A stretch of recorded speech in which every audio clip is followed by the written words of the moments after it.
jàkkaarloog le Niancho. Edu. waaw merci. Comment tu vas? Ça va je vais bien ça va delloo ziar. di la nuyu. waaw ñu lay fay di nuyu ñu ma fekk ci plateau bi Mademba. Pape Sané ak ñuy suivre jamono ji programme Walfadjri.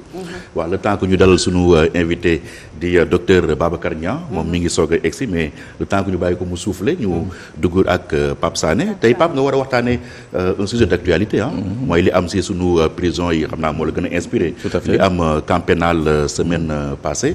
lieu des privations de liberté ñuy gis benn loo xam ne Sénégal c'est pas inédit mais quand même dañ koy gis de temps en temps léegi muy gën a bëri mooy ay prisonniers ñuy révolté wu loolu globalement naka lañ ko mën a apprécier. Tout à fait Pierre merci déjà balaa ñoo ñëw ci source de révolte yooyu lu koy indi dañuy wax un peu sur ce que c'est quand même la prison c'est-à-dire afin normes yi nga xam ne moom la prison war a tëddee dañuy jàpp ne que souvent bu ñuy définir prison dañ ne c'est un lieu bi nga xam ne périmètré clos pour éviter toute évasion ou toute infiltration donc mooy prison mooy définition prison ñu ne la ci biir prison boobu dafa am li ñuy wax la sécurité de la prison et la sûreté du personnel et des détenus waaw loolu ngay boole mu soog a nga mun a am prison pour répondre vraiment à ta question pourquoi justement de manière récurrente ñuy gis ay soulèvement ay kii loolu day bokk ci mode de fonctionnement de nos prisons c'est-à-dire que en fait nous on a une politique pénale bi nga xam ne par rapport à la science pénitentiaire méngoowul c'est-à-dire nekk tolluwuñu niveau ñun suñu politique pénale c'est une politique d'emprisonnement ñun c'est le système quasiment francophone mooy la systématisation du mandat de dépôt pour un oui pour un non mandat de dépôt. Le tout répressif. Tout voilà donc au même moment science pénitentiaire fi mu toll mooy les peines alternatives mooy les aménagements de peine ainsi de suite et consorts ñun tollooguñu foofu da ngay xool on avait parlé les années dernières d'un important parc de bracelets électroniques mais boo xoolee ba tey jii dafa mel ni que c'est bon l'importance de ce parc là c'est juste voilà benn kii la rek benn slogan la mais on ne sait pas jusqu'à présent le Sénégal dispose de combien de bracelets électroniques donc loolu mun na nekk une cause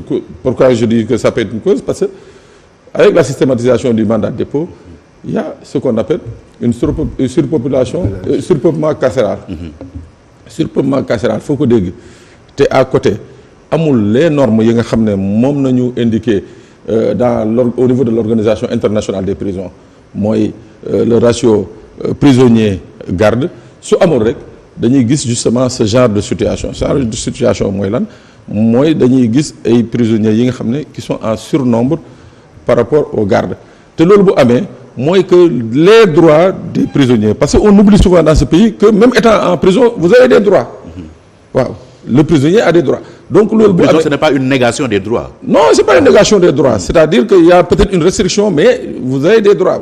Comme par exemple, on vous dit vous avez le droit de visite, vous avez le droit de correspondance, vous avez le droit de ceci, vous avez le droit de cela. C'est-à-dire activités yi ngay am yëpp ci biti da nga koy am sauf que c'est restreint.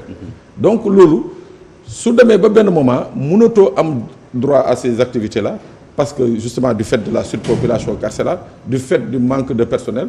lu muy jur mooy justement ay belligérance lay jur donc loolu mën na nekk une cause deuxième cause bi mooy que dañuy xool dans les prisons suñu jëlee le cas notamment de ce qui s'est passé à Liberté 6 day am ce qu'on appelle un laisser-aller c'est une démission de l'administration quand on voit les images qui ont été montrées à la télé bu ñu waxee ni que ce nombre de téléphones nañ fa fekk j'y crois d'abord pas du tout. Ah bon? Non, je crois pas.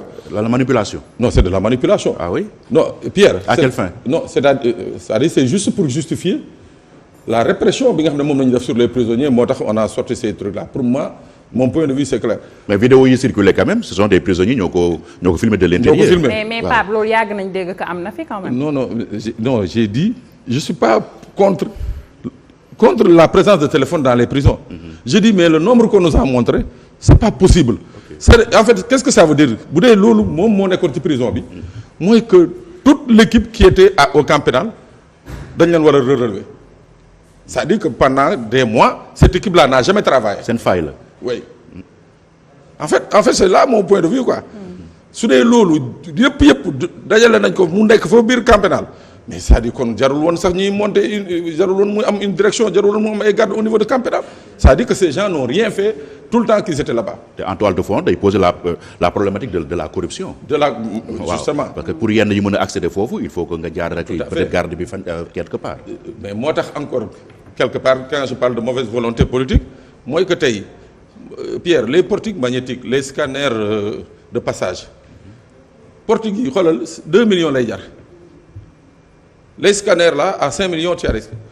Est-ce qu'on a besoin de mettre 2-3 agents ñuy jàmb lekku nit ñi ñuy fouiller saagu nit ñi ñuy fouiller ainsi de suite c'est vrai que la fouille corporelle elle est autorisée mais est-ce que tey jii pour le gouvernement aller chercher des portiques magnétiques aller chercher des scanners teg ko foofu ci buntu prison yi nga xam ne lépp lu dugg dañ koy gis yow sax boo duggee da lay scanner sa yaram da lay scanner xam ndax war noo benn puce et tout mais c'était pas plus facile.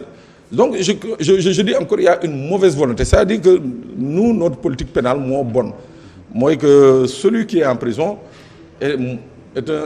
n'est pas un Sénégalais à part entière c'est un Sénégalais entièrement à part donc il faut que loolu ñu revisiter encore ça sinon bu amul rek on va tomber dans ces travers-là ba pare bu boobaa il y aura comme seul responsable les gardes pénitentiaires parce que ñoom ñoo fay nekk. muy deuxième bi troisième bi Pierre.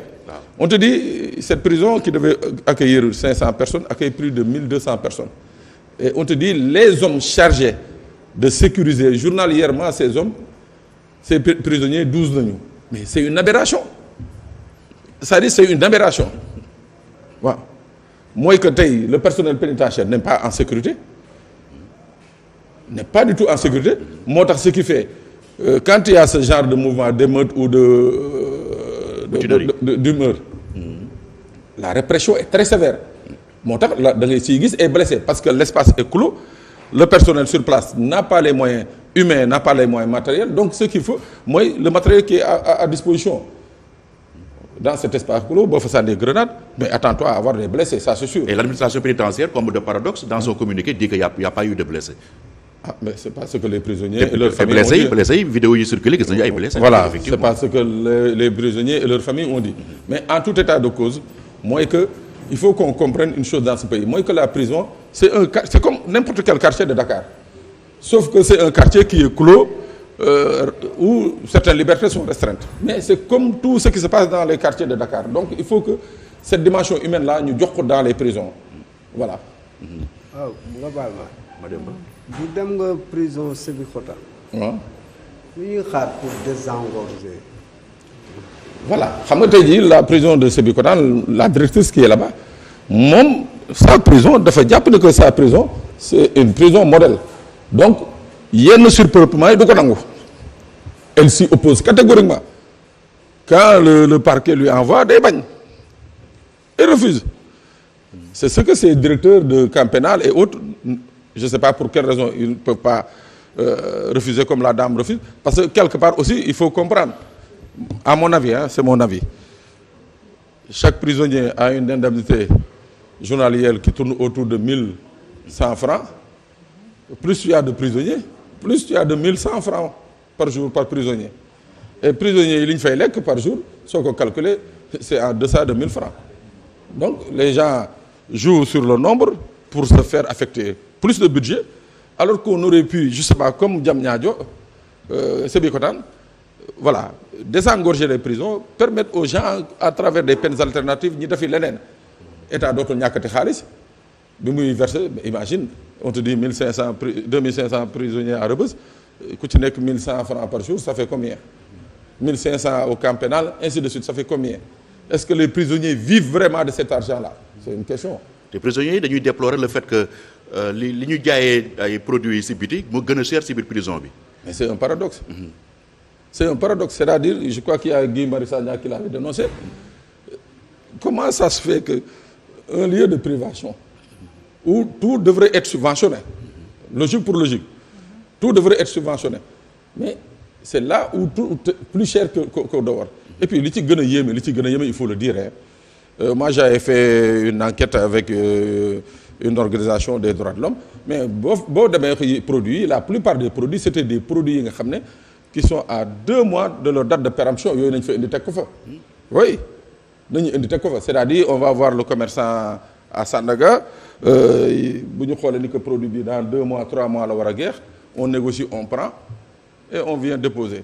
Donc yooyu dañ ko war a dénoncer. En fait il y a des tares. Moo tax ma ne la il y a le caractère inhumain de la gestion pénale au Sénégal. Il faut que les gens soient beaucoup plus humains par rapport à nos frères et nos sœurs qui sont en prison.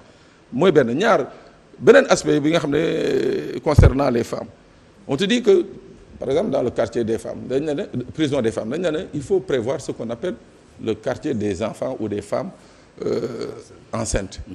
Mais va au camp pénal, tu vas voir si ça existe. Les enfants xale yi dañuy judd foofu ci biir kaso bi di daw di foo les détenues femmes, ainsi de suite, c'est-à-dire les enfants grandissent dans cette tafre.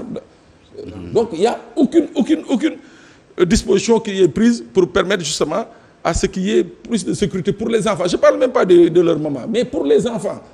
Amuñu un cadre bi nga xam ne cette sécurité mën nañ ko. mais dagguma la dem naa fa visite, mais da ngay gis xale yi di doxantu ni di waxtaan comme ku nekk seen kër. Alors que c'est prévu qu'il y ait un cadre spécifique pour la femme, pour la maman et l'enfant. Mais Pierre, imagine, on te dit diw jaba doom ji ëmb na ko ci kaso bi la ko wasin, xale bi ci kaso bi la màggee. Et puis xam nga li nga wax nii c'est tellement pertinent parce que foofu c'est des gens qui purgent leur peine. ay 10 ans ay 15 ans ay 18 ans yow na nga judd ci environnement boobu. Tu deviens un rebelle bu la ci kër. Oui, c'est ça. Et puis dootoo rus dara. Dootoo rus dara. On fait de toi une paria dans la société. Là tu deviens méchant, lu bon rek ngay xalaat, ainsi de suite. Le fait que ñu collé le même sobriquet de quelqu'un qui est né en prison. Déjà psychologiquement mën na plomber ce développement sur le plan de la société. Mais tey est-ce que war ñu évoluer un peu suñu politique dans notre politique carcérale, Pape Sané, que tey prisonniers yi au lieu que rek ñuy nekk prison chaque fois ñu leen di nourrir foofu et tout ça ak tout ce qu'il y a comme risque, mais au moins ñu leen di defloo des travaux d'utilité publique. Ay bay wala peut-être nettoyer tali bi et tout ça loo xam ne liggéey yoo xam ne sax ñoom mën nañ si am as tuut loo xam ne ñoom tey dinañ ko dundee déjà si biir prison bi te itam bu ñu génnee dinañ am métier boo xam ne dina mën a permettre cette réinsertion sociale. Mais justement réinsertion sociale boobu ngay wax sax d'ailleurs c'est le volet le plus important dans l'emprisonnement. Mooy que nit ki soo ko jëlee tëj ko yaa ngi koy permettre mu amandé wu se préparer à une nouvelle vie. Mais yow bu dee nit ki da nga ko jàpp rek tëj ko. Permettre ko mu am benn activité, permettre ko mu jàng dara jéem a xam dara, mais c'est-à-dire tu as fait un récidiviste, c'est clair, c'est net. Alors que tey jii y a ce qu'on appelle les aménagements des peines, il y a des possibilités yi nga xam ne tey nit ki mën nañ ko jël, par exemple on le met à la disposition d'une collectivité. Par exemple ñu ne kii jàng na, voici son niveau et consort lii ak lii ak lii, bon on le met à disposition de telle administration et tout mu fay xëy. Bu dee chaque jour sax 1000 francs lay fayeeku ñu jàncal ko bu génnee ça lui permet de trucs. Ou bien qu'on crée des centres yi nga xam ne les prisonniers qui veulent apprendre dem jàngi bu dee dañuy jàng métier ñu jàng métier boobu bu ñu ko mënee exercer ci biir prison ñu là on parle d'agriculture, on parle d'autosuffisance alimentaire, on parle de vacances citoyennes. Mais voici encore aujourd'hui de faire en sorte que ceux-là qui sont dans les prisons se ressentent comme des citoyens. Absolument. Mais nañ leen génnee boole leen dans ces équipes citoyennes là ñu dem béy ji et consort léegi lu ñu ci am bés boo génnee ñu jox la ko. Voilà, il y a un très bon projet qui était ici au niveau de la prison des femmes maa ngi ci doon waxtaan ak yow. maag suñu benn xarit on avait mis là-bas une école de coiffure. École bi on l'avait équipée et tout, faire en sorte que toutes les pensionnaires yi nga xam ne dañu waroon am diplôme boo génnee tu as un diplôme d'État. Mais école bi ngi fa ba tey c'est toujours en marche. Oui, mais écoute, moi le projet que qu'on avait finalement qu'on a abandonné parce que finalement dañ dem ba ci biir ce n'était plus les détenus qui profitaient de l'école, c'était les gardes qui amenaient leur épouse et leur fille ñu fay jàng, donc c'était ça le problème. D'accord. Waaw. Mais à l'origine ñun bi ñu koy def c'était pour les détenus. Alors c'était quoi le projet? Il y a des professeurs qui quittaient l'école qui venaient donner des cours dans la prison. Les diplômes, bon pareil, on te donne un diplôme d'État. Alors on prend Pierre-Edouard, on lui dit bon Pierre-Edouard élève bi yooyu ay pareem dana fi am 2 ans dana fi am 3 ans yaay pareem c'est Pierre-Edouard qui prend en charge cette fille-là ba bu muy génn bu génnee elle a son diplôme elle a un pécule qui lui permet de démarrer dans la vie active mais finalement ça a été dévoyé. Ça a été dévoyé. dañu yeewu benn jour ma dem fa ñi ma fa fekk c'était pas les détenus c'était les parents des gardes et j'ai dit que moi j'avais pas fait ça pour eux j'avais fait pour elle plutôt j'avais fait ça pour les détenus. léegi ñu progresser rapidement Pape Sané le 26 juin mooy journée de lutte contre la drogue nag temps yi moom lëmb na Sénégal y a pas de 2-3 jours yooyu yeewu yoo xam ne doo gis presse bi ñu ni saisir nañu wala ñu sax wax saisir record et tout ça quels sont les défis tey ci drogue bi Sénégal ak surtout jamono ji trafic bi nu mu intensé. waaw tout à fait Pierre le 26 ça va être la journée internationale de lutte contre les trafics de drogue qui a été initiée par les Nations Unies c'est une occasion je dis par rapport justement ak li nga wax ni les saisies de drogue et consorts c'est une occasion pour que Sénégal aussi tamit les services yi nga xam ne ñoo yore qui sont en charge de la lutte contre le trafic de drogue mun a defaru mais pour que ñu defaru il faut que également l'entité bi nga xam ne moo leen chapeauté ñoom ñëpp qui s'appelle le comité interministériel de lutte contre la drogue qui est logé au ministère de l'Intérieur ce comité on dirait qu'il n'existe même pas alors que ce comité là liy formation ak information c'est ce comité qui devait être là pour en temps réel wax ak sénégalais yi parce que on voit des saisies de drogue on ne voit que peut-être là les sénégalais apprécient juste l'aspect financier ñu ne la wéy affaire bi 50 milliards la lii 30 milliards la mais Mademba y a un aspect beaucoup plus dangereux il y a l'aspect sécuritaire c'est-à-dire quand on met dans la tête des Sénégalais que jàpp nañu 20 kilos ou 30 kilos ça fait tant de milliards nangam milliards. mais pour yow enjeu bi du foofu. non enjeu bi foofu parce que moi rapidement moi Pape Sané je vais aller dinaa jéem a xool fan laa mën a demee ba dugal benn kilo wala ñaari kilos.